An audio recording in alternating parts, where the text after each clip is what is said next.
Kim Chu at Paolo Avellino, magkasamang nag-gym. Kim Chu, nagbigay ng update.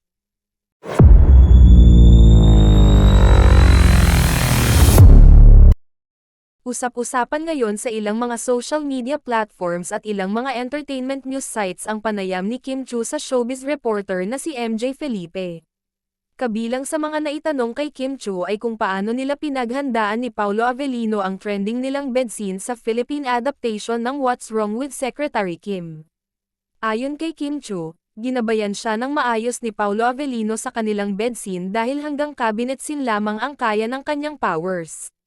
Labis naman itong kinakikiligan ng mga Kim Pao fans dahil kung pagbabasehan ang mga naging pahayag ni Kim Chu ay mahihinuhang talagang napakakomportable na nila sa isa't isa dahilan para hindi na mailang si Kim Chu kahit baguhan pa lamang siya sa mga ganoong uri ng roles.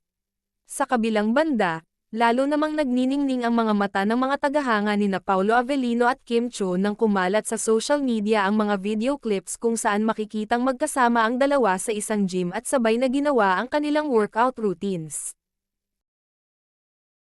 Sa ngayon ay talagang naghihinay-hinay lamang sina Kim Chu at Paolo Avellino sa kanilang pagkilala sa isa't isa, gayunpaman, naniniwala ang marami sa kanilang mga tagahanga na mapapasaan rin at darating din ang panahon na aamin na ang dalawa sa kanilang pagmamahalan.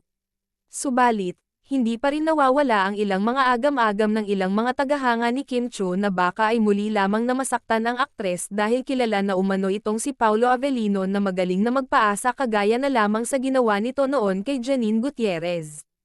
Hiling nila na sana sa pagkakataong ito ay magseryoso na si Paolo Avellino kay Kim Chu at huwag itong magbigay ng mga false hope para sa aktres na kamakailan lamang ay nakaramdam ng matinding pagkabigo dahil sa hiwalayan nila ng kanyang boyfriend sa loob ng 12 years na si Sian Lim.